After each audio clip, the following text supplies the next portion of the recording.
Pagi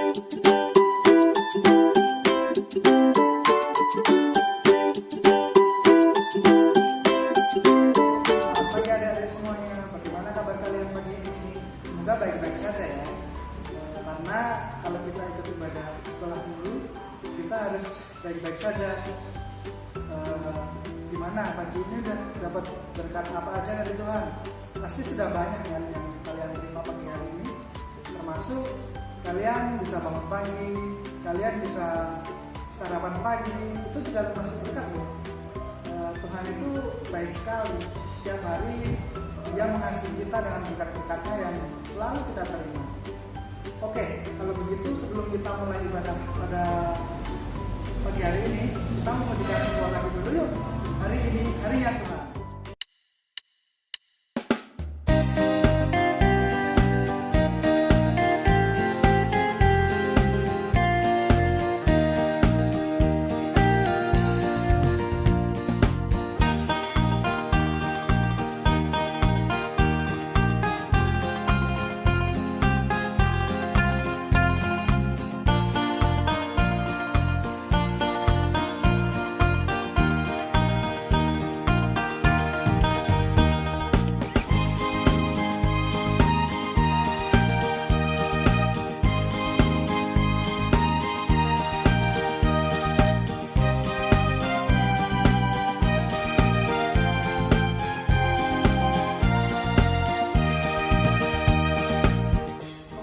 Sebelum kita mulai ibadah pada pagi hari ini, marilah kita berdoa agar Tuhan senantiasa memberkati kita selama ibadah ini berlangsung ya.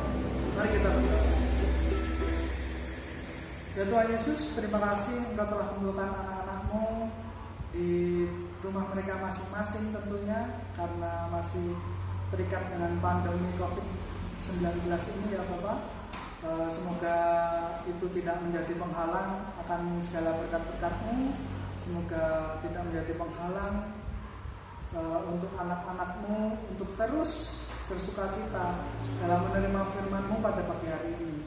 Engkau berkati kami dari awal, Engkau berkati kami di pertengahan hingga akhirnya nanti kita melanjutkan aktivitas kami selanjutnya.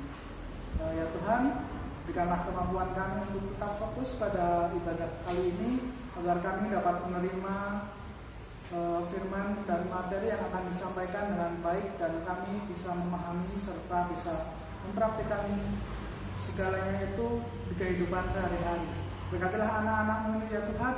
Terima kasih Tuhan, dalam nama Tuhan Yesus, doa yang jauh dari sempurna ini kami panjatkan.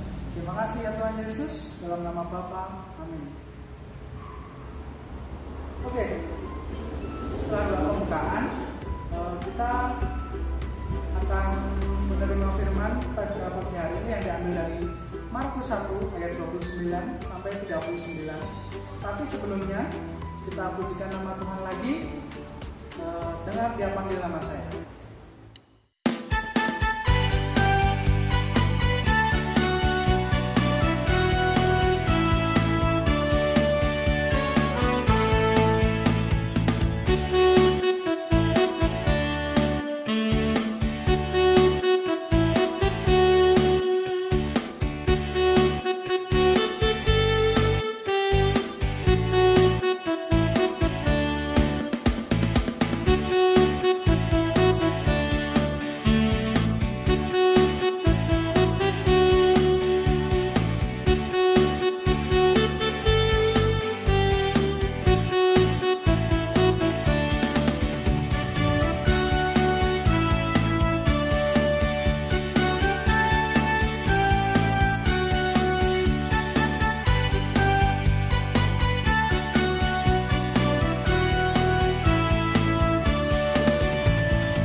Adik-adik bisa buka Alkitab kalian masing-masing.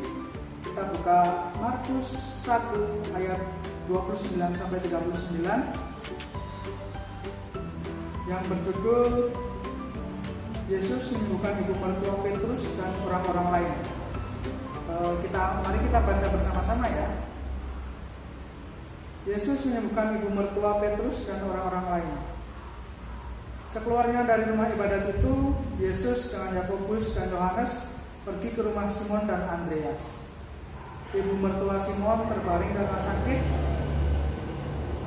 Mereka segera memberitahukan keadaannya kepada Yesus. Dia pergi ke tempat perempuan itu dan sambil memegang tangannya, ia membangunkan dia.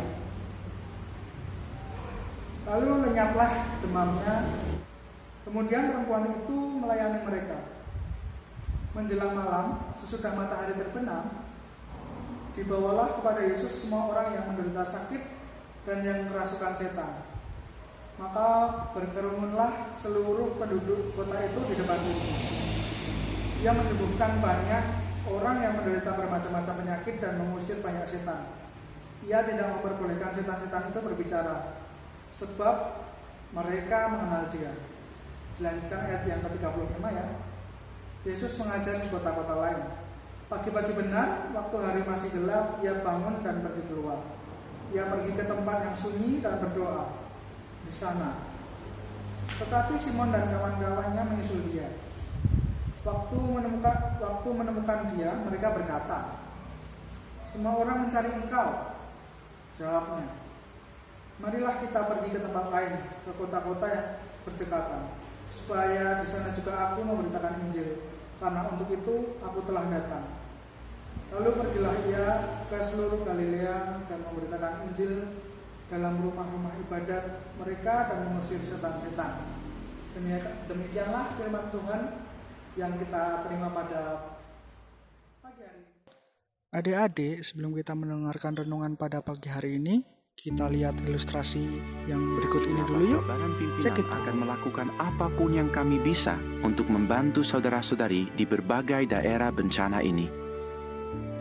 Kami sangat menyayangi kalian. Terima kasih karena sudah menonton laporan ini. Gimana ya kita bisa bantu? Iya ya. Oh, aku ada ide.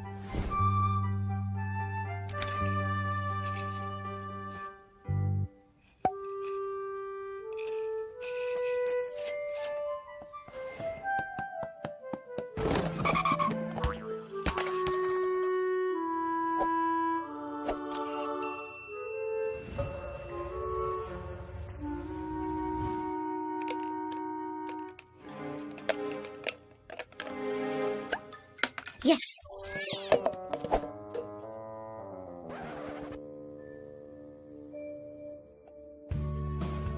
Ada apa sayang? Aku boleh kasih ini ke saudara Simon yang kena badai? Boleh dong. Hari Minggu kita taruh di kotak sumbangan ya. Jaringanku kosong. Gimana aku mau bantu? Ada banyak cara kamu bisa menolong mereka. Pertama, kamu bisa mulai menabung. Kedua, kamu juga bisa doakan mereka. Dulu waktu di bumi, Yesus juga suka menolong. Kalian ingat tidak? Yesus bilang apa waktu menolong orang yang kena kusta? Saya mau. Betul, dia mau berupaya menolong orang lain. Kalian juga seperti itu. Kalian buat papa mama senang.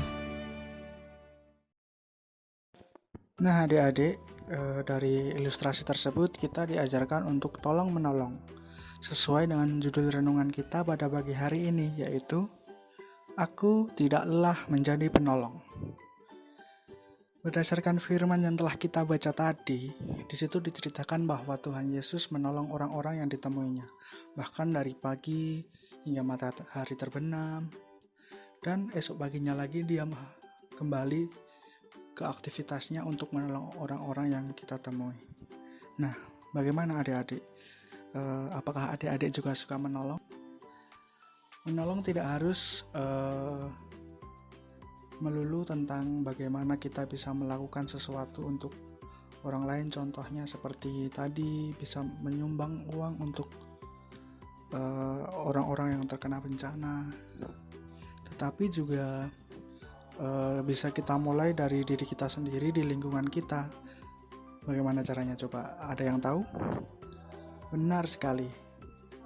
kita bisa memulai untuk menolong sesama atau membantu sesama dengan menolong atau membantu orang tua dalam melakukan kegiatan di rumah kalian masing-masing. Contohnya, yang masih kecil mungkin kalau mainan setelah bermain-main diberesi dan dirapikan lagi dan dimasukkan ke tempat yang mungkin sudah disediakan oleh orang tua kalian. Untuk yang udah agak besar nih, yang SD kelas 2 atau kelas 3, mungkin bisa membantu orang tua kalian dengan cara mencuci piring setelah kalian makan. Nah, itu akan meringankan beban orang tua kalian, dan itu juga bisa disebut dengan menolong sesama. Jadi menolong sesama tidak harus dengan cara yang berat-berat, tidak harus menyumbang seperti yang ada di video ilustrasi tadi, tapi kita bisa menolong sesama dengan hal-hal kecil yang seperti yang sudah saya katakan tadi. Juga mungkin kalau adik-adik ingin membantu orang-orang yang terkena musibah seperti tadi, mungkin adik-adik bisa mendoakan mereka agar senantiasa dilindungi oleh Tuhan Yesus, agar mereka bisa pulih kembali rumah tinggalnya. Nah, itu juga sudah termasuk menolong, walaupun memang kita tidak terlibat langsung dalam evakuasi atau terlibat langsung di pengungsian dari orang-orang yang terkena musibah tadi. Apa sih yang harus kita punyai ketika kita ingin menolong seseorang? Yang harus kita punyai adalah kasih dan ketulusan. Ketika kita sudah mempunyai kasih, kita akan merasakan kepedulian terhadap apa yang kita lihat yang mungkin sedang membutuhkan bantuan, seperti orang tua yang kecapean mungkin bisa dibantu untuk membersihkan rumah misalnya kalau yang sudah mampu ya.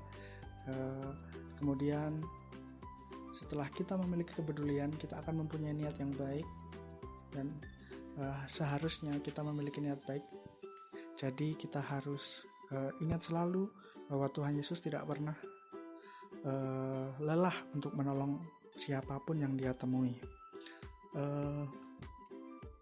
Yang harus kita punyai yang lain adalah ketulusan. Ketika kita mempunyai kasih, kita punya kepedulian, tapi kita tidak tulus untuk melakukannya, itu akan malah justru membebani hati kita. Jadi ketika kita sudah memiliki niat untuk menolong orang lain, kita harus tulus dan ikhlas dalam melakukan hal-hal tersebut.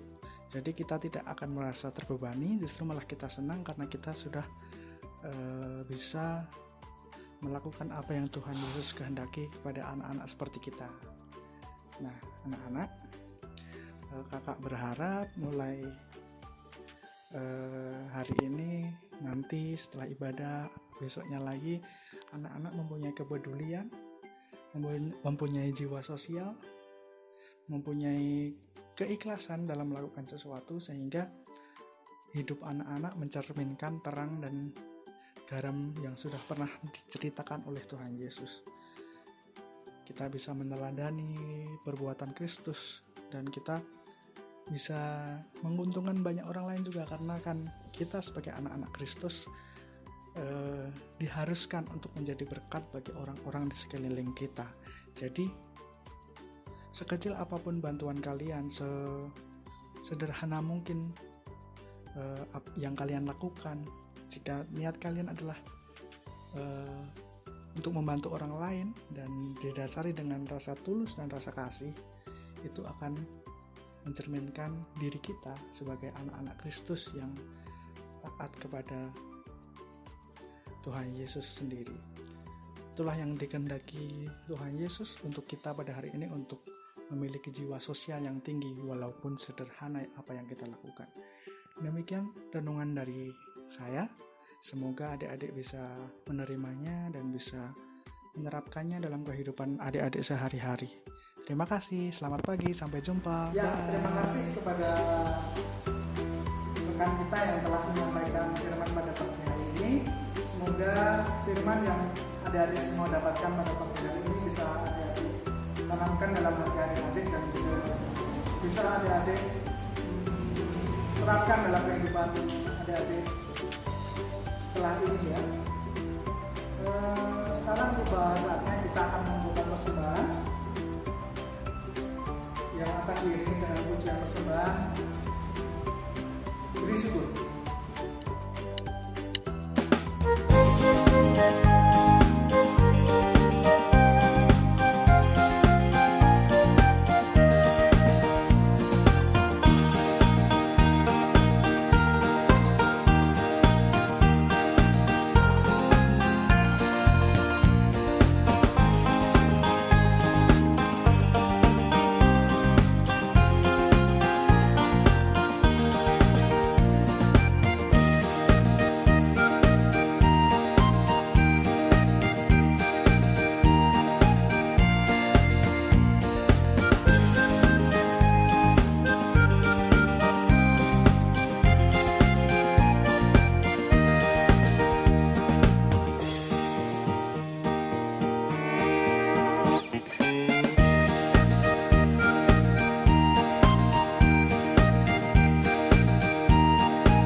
Terima kasih adik-adik, ibadah pada pagi hari ini sudah selesai. Saatnya kita akan berdoa untuk persembahan ini dan doa penutup sehingga adik-adik bisa terberkati dalam melakukan kegiatan adik-adik setelah ini. Mari kita berdoa. Ya Tuhan, terima kasih atas berkat yang luar biasa yang telah Engkau berikan kepada kami dan keluarga kami, pada anak-anak-Mu ini, sehingga mereka dapat menyisihkan sebagian berkat mereka untuk dikembalikan kepada-Mu ya Tuhan. Terimalah persembahan dari adik-adik kita ini dengan ketulusannya, semoga persembahan ini menjadi berkat bagi orang-orang lain. Jadi adik-adik kami bisa menjadi penyalur berkat dari-Mu kepada orang yang lain. Setelah ini kami akan melanjutkan kegiatan kami pada pagi hari ini. Engkau senantiasa berkati kami, Engkau senantiasa menuntut kami. Terima kasih Engkau telah memberkati kami pada pagi hari ini, dari mulai kita sama-sama mendengarkan firman-Mu, kemudian kita menerima materi dari-Mu juga ya Tuhan. Semoga kami juga bisa menerapkan dalam kehidupan kami masing-masing. Dalam nama Tuhan Yesus kami berdoa dan mengucap syukur. Terima kasih ya Tuhan. Haleluya. Amin.